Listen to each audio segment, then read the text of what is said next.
if you always take care of your vehicle, then it is quite normal and quite natural that you change the engine oil in regular interval and in every service. And if you maintain the regular service schedule properly, the vehicle should not come out with any kind of issue. Maybe that is engine issue or transmission issue. But still, sometime we overlook few of our mistakes and that might harm our vehicles. We all think that we will do the best for our vehicle.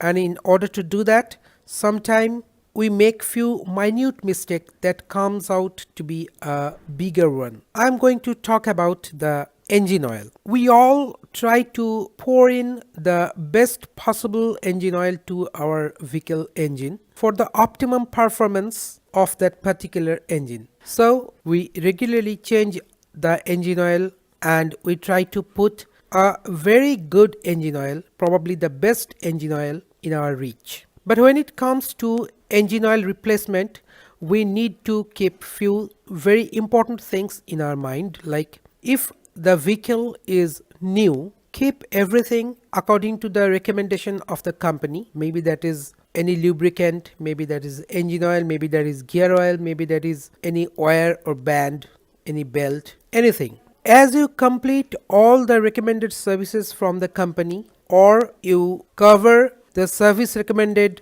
kilometers, then you can think of altering anything like engine oil or any lubricant, etc. Now, for initial days, never ever go for any other engine oil than company recommended mineral oil or so. For initial days, for engine shaping, engine braking period, stick to the mineral oil or whatever oil is recommended and poured in by the company personnel. Then upgrade with some semi-synthetic oil, and then after 1 or 2 services with the semi-synthetic oil, you can definitely go for the fully synthetic premium oil. And always keep in mind, never frequently change the grade and the make of the engine oil you are using in the engine compartment, because every manufacturer has their own component mixture scaling for their oils, like detergent properties, lube properties, viscosity properties. Several chemical aspects are there which are different for different companies and their different graded oils. So if we frequently change the brand and the grade of oil, the engine might get harmed, which might not be visible immediately, but in the long run you will feel the loss. So try to stick to a single brand, upgrade your engine oil slowly and calculatively. Never all of a sudden upgrade or downgrade the engine oil. If your company recommendation is 10W40, try to stick with 10W40 or max to max 10W50, whatever is recommended in your vehicle's service manual. A range of recommendation is always there. Try to follow that.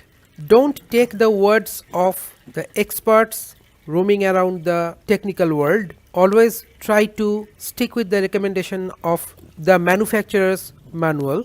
If you are using a premium synthetic oil, then avoid downgrading all of a sudden to the mineral one or anything else. These suggestions might not be good for everyone, every user or every engine, but if you can maintain this suggestion, you will definitely get the benefit, at least in the long run. We all love our vehicles and we should always maintain few things to keep our vehicle as new as possible.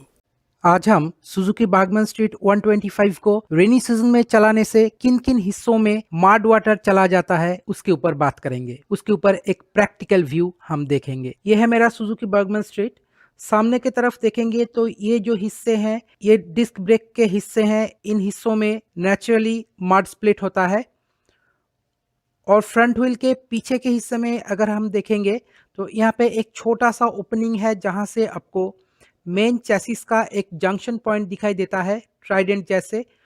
तो ये जो junction point है ये बहुत ही crucial है क्योंकि ये hidden है। इन हिस्सों में माड वाटर चला जाता है और ये क्रिटिकल हिस्से हैं, इनको साफ़ करना और साफ़ रखना बहुत ज़रूरी होता है क्योंकि ये मेन चैसिस का हिस्सा है। तो ये जो हिस्से हैं यहाँ पे आपको हाथ डाल के साफ़ करना पड़ता है, तभी ये साफ़ होता है। हम आपको दिखाएँगे कि किन-किन क्रिटिकल हिस्सों में माड वाटर चला जाता है। आप देख सकते हैं रियर की तरफ ये जो एक्सपोज़्ड इंजन का हिस्सा है, जो ब्रेक लीवर का हिस्सा है, इन हिस्सों में स्वाभाविक तौर पे माड वाटर के साथ माड एक्यूमुलेट होता है। जो सस्पेंशन का बॉडी है, यहाँ पे भी माड एक्यूमुलेट होता है। इनका जो जंक्शन पॉइंट्स होता है, वहाँ पे भी माड एक्यूमुलेट होता है। टायर हगर के ऊपर तो होता ही है। अगर हम थोड़ा-सा नीचे से देखने की कोशिश करें बेली रीजन को, तो यहाँ पे जो इंजन का एक्सपोज़्ड हिस्सा है, ये पूरा मड में लथपथ हो जाता है। आगे की तरफ तो प्लास्टिक शील्ड है, कवरिंग है, पर जो इंजन का एक्सपोज़्ड हिस्सा है, ये पूरा मड से भर जाता है।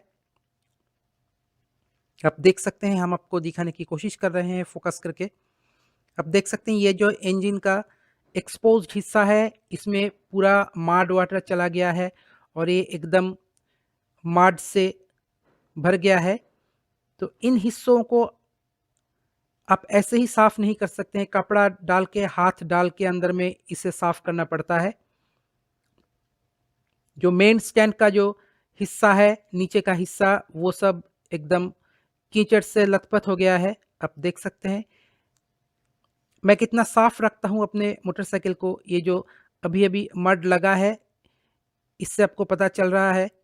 ये जो रेयर ब्रेक का जो ये वायर है, इसको भी साफ़ रखना ज़रूरी है। आप देख सकते हैं कि ये जो क्रिटिकल हिस्से हैं, यहाँ पे आसानी से आपका नज़र नहीं जाता है, आसानी से आपका वाटर जेट नहीं पहुँचता है, तो आपको हाथ डाल के ही अंदर में इसे साफ़ करना है। ये जो रेयर व्हील का जो पीछे का हिस्सा है, ये भी एक्सपोज़्ड है टू द मड वाटर, तो यहाँ पे भी आपको हाथ डाल के क्रिटिकली इसे साफ़ करना पड़ेगा। ये जो एग्ज़ॉस्ट पाइप का एग्ज़ॉस्ट सिस्टम का जो बॉडी है, यहाँ पे भी आप देख सकते हैं कि कितने मड एक्यूमुलेट हुआ है। मड वाटर के साथ मड आके यहाँ पे एक्यूमुलेट हो जाता है, तो इन हिस्सों को साफ़ करना है। हम आपको बारीकी से दिखाने की कोशिश करेंगे। जब आप साफ़ करते हैं तो आपको इन सब इलेक्ट्रिकल जंक्शंस के बारे में भी केयरफुल होना है।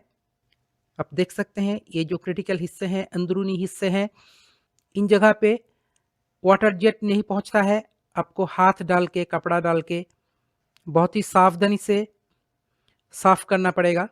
आप देख सकते हैं ये जो हिस्से हैं, आप ऐसे ही नेकेड आई से नहीं देख सकते हैं, ये कैमरा अंदर में डाल के हम आपको दिखा रहे हैं।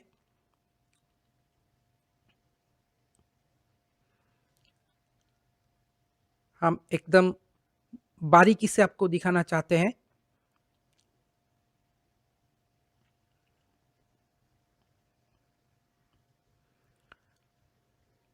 आप देख सकते हैं इन सब हिस्सों में जहाँ पे नट बोल्ट्स लगा होता है, इन सब हिस्सों में भी मड एक्यूमुलेट होता है और नट बोल्ट्स को जैम कर देता है। जो रियर सस्पेंशन है, उसके स्प्रिंग एरिया में भी मड एक्यूमुलेट होता है। जब आप रेनी सीजन में रेन में अपने सुजुकी बागवान स्ट्रीट 125 को चलाते हैं, तो इन सब जगहों में वाटर जेट नहीं पहुंचता है, इसलिए आपको अंदर में कपड़ा और हाथ डाल के क्रिटिकली इसे साफ़ करना पड़ेगा, क्योंकि ये जो क्रिटिकल एरियाज़ है, इसे साफ़ रखना बहुत ही ज़रूरी है। अगर उन हिस्सों को ठीक तरह से साफ़ नहीं रखा गया, तो धीरे-धीरे वही हिस्से आपके स्कूटर को वीक बनाता रहेगा। वैसे तो इन क्रिटिकल हिस्सों को कैसे साफ़ किया जाता है, कैसे कंप्लीटली आप अपने सुजुकी बर्गमन स्ट्रीट 125 का ख्याल रख सकते हैं, क्लीन कर सकते हैं, उसके ऊपर सेवरल वीडियोज़ मेरे चैनल में डाला हुआ है। आप ज़रूर मेरे चैनल को सब्सक्राइब कीजिए और उन वीडियोज़ को एन्जॉय कीजिए।